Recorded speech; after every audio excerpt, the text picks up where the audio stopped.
ప్రేమగల తండ్రి, మహోన్నతుడైన దేవ, భూమి ఆకాశములకు సృష్టికర్తమైన యేసు ప్రభువా, ఈ యొక్క ఉదయకాల సమయంలో మా ప్రభు రక్షకుడు ప్రియకుమారుడైన యేసు ప్రభు వారి పరిశుద్ధమైన నామంలో మీ నివాస స్థలమైన తేజ మహిమ నిలిచిన పరిశుద్ధాలయంలో చేరి మిమ్మల్ని స్తుతించడానికి రాత్రంతా కాపాడి మా ఆయుష్ని మా దినాలు పొడిగించి ఇచ్చిన ఈ నూతన దినాన్ని బట్టి, నూతన కృప, నూతన ఆయుష్ని బట్టి మేము స్తుతిస్తున్నాం దేవా. మరి ఉదయకాల సమయంలో మా అనుదిన జీవాహారమైన నీ వాక్యము ద్వారా మీరే మమ్మల్ని దర్శించండి. నీ వాక్యము ద్వారా మాతో మాట్లాడుతూ రండి దేవా. మాట్లాడే దేవుడు, చూచున్న దేవుడు. ఎవరి సమస్యలు, ఇబ్బందులు, అక్రతల్లో ఉన్నారో, వ్యాధులు, బాధల్లో ఉన్నారో వారందరినీ కూడా కనికరించండి, జ్ఞాపకం చేసుకోండి. ప్రతి ఒక్కరికి సరిపోయే నీ వాక్యం, సరైన వాక్యం దయచేయండి, జ్ఞాపకం చేసుకోండి. ఆదరించే వాక్యం అనేక మంది జీవితములను బాగు చేసి రక్షించి నిత్య జీవానికి నడిపించే నీ వాక్యం ద్వారా మాతో మాట్లాడుతూ రమ్మని నీ దాసుడు ప్రభా, మీరు మాట్లాడుతుండగా మీ దాసుడు ఆలకించినట్లుగా మా అందరికీ ఆలకించే నాయనా, మరి చెవులు, వినే చెవులు, గ్రహించే హృదయం సహా మాకు అనుగ్రహించండి, జ్ఞాపకం చేసుకోండి.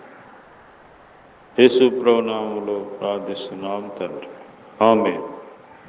యేసు ప్రభు పిలుచుచుండెన్, నూతన జీవం నీకిచ్చుటకు, ప్రేమతో నిన్ను పిలుచుచుండెన్.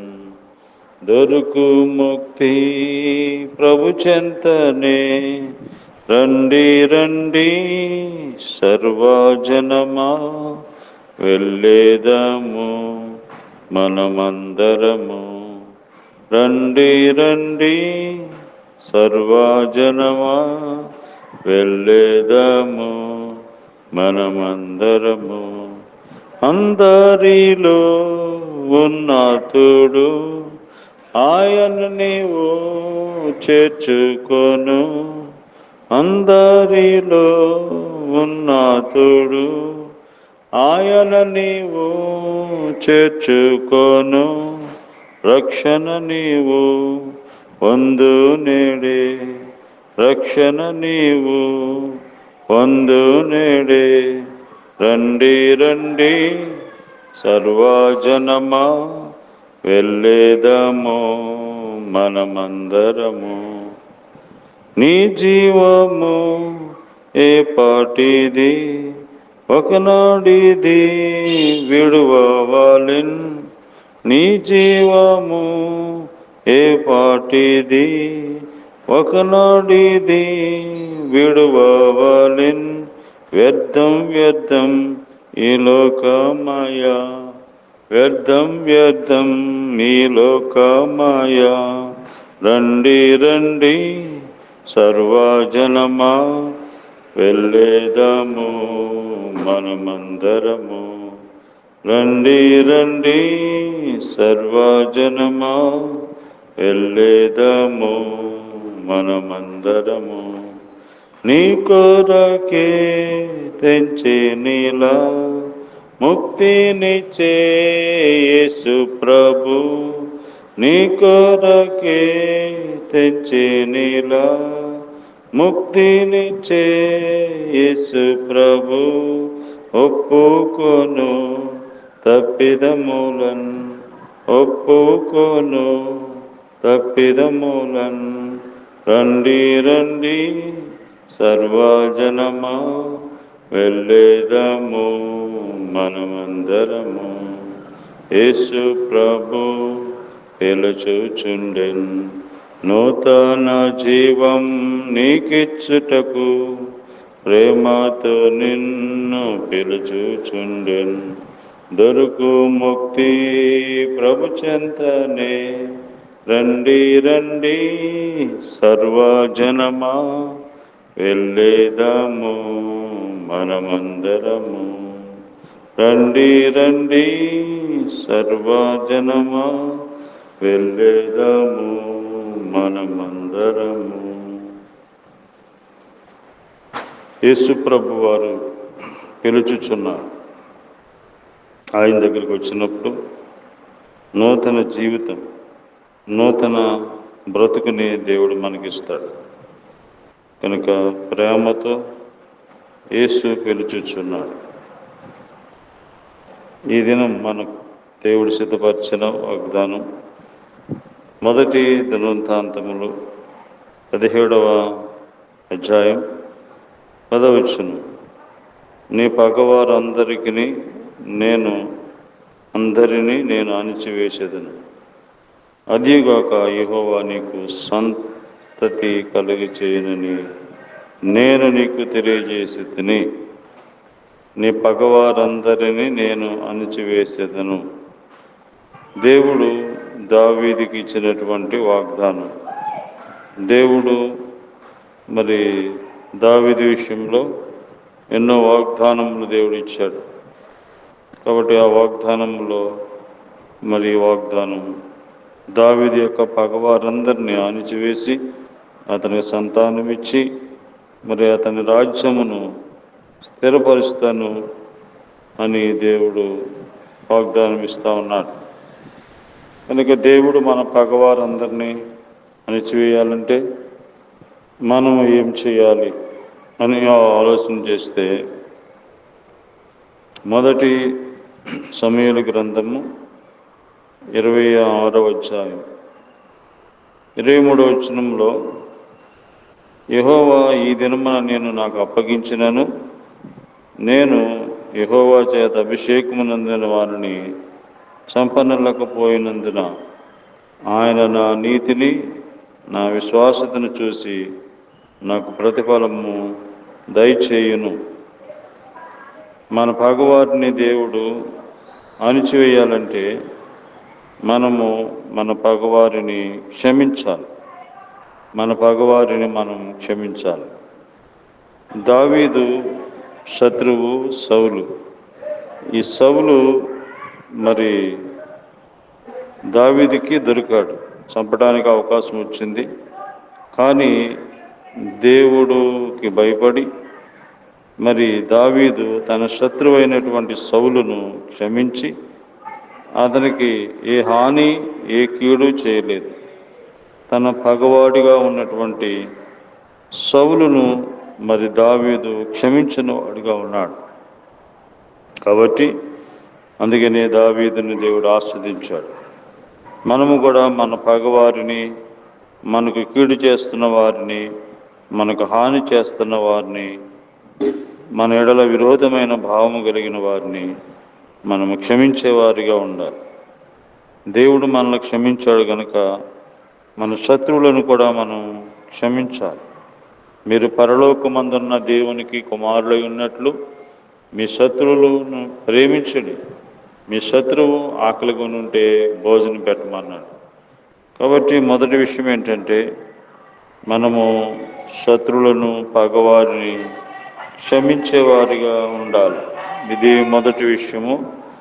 రెండవదిగా మనం చూస్తే రాజులు మొదటి గ్రంథము 6వ అధ్యాయము, రాజులు మొదటి గ్రంథము 6వ అధ్యాయంలో ఇక్కడ మనం చూస్తే మన పగవారి విషయంలో మనం ఏం చేయాలి అని మనం ఆలోచన చేస్తే 7వ అధ్యాయంలో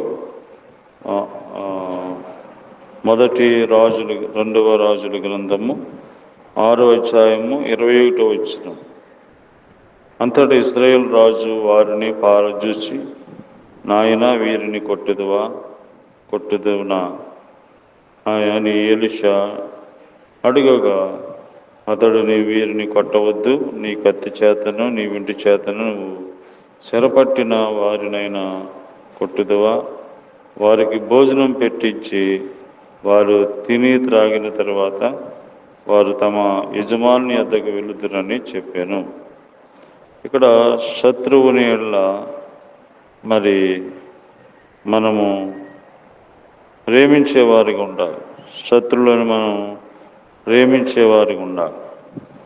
కాబట్టి మరి ఈ భాగములో మరి అంతటి ఇశ్రాయేలు రాజు వారిని పారజూసి, శత్రువులను పారజూసి, నాయన వీరిని కొట్టిదునా అని ఎలీషా ప్రవక్తని అడిగినప్పుడు ఎలీషా ప్రవక్త చెప్పినాడు, వీరిని కొట్టొద్దు, కత్తి చేతనైనను వింటి చేతనైనను కొట్టొద్దు, వారికి భోజనం పెట్టించి వారిని పంపించమని చెప్పాడు.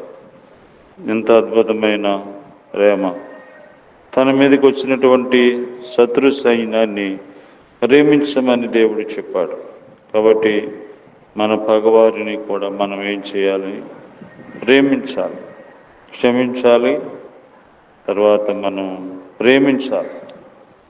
తర్వాత సామెతల గ్రంథం 25వ అధ్యాయము 21వ వచనంలో మనం ఇంకా ఏ విధంగా, నీ పగవాడు ఆకలి గొనేడల వానికి భోజనం పెట్టుము, దప్పిగొనేడల వానికి దాహమునకిమ్ము.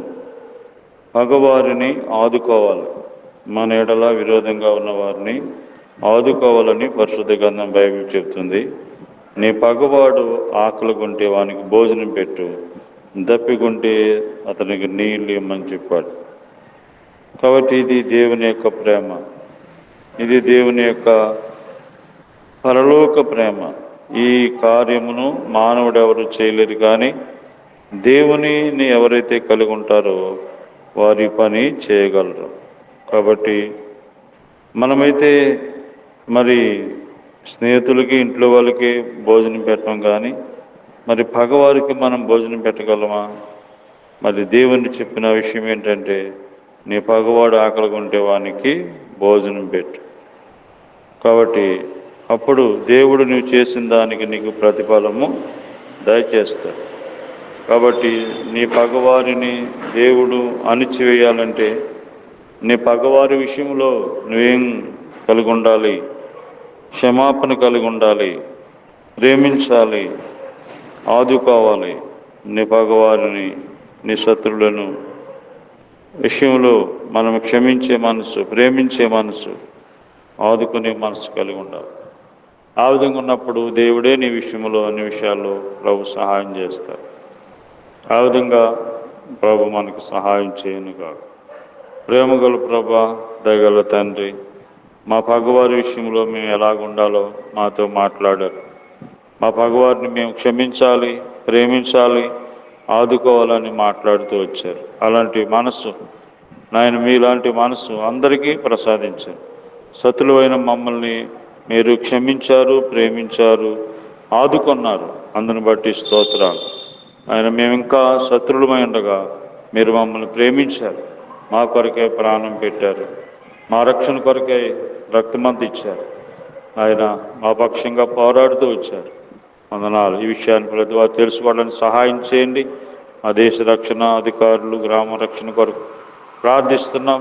రోగులైన వారిని స్వస్థపరచండి, చదువుకుంటున్న వారిని, గర్భిణీ స్త్రీలు, చనిపెడితే వాళ్ళందరినీ దీవించండి. ఈ రోజంతా మీరే మమ్మల్ని భద్రపరచమని యేసు ప్రభు నామములో ప్రార్థిస్తున్నాం తండ్రి. ఆమేన్. తండ్రి అయిన దేవుని ప్రేమ, ప్రభు యేసుక్రీస్తు వారి కృప, పరిశుద్ధాత్మ సహవాసం మనకు అందరికీ రోజంతా తోడేండి కాపాడును గాక. ఆమేన్.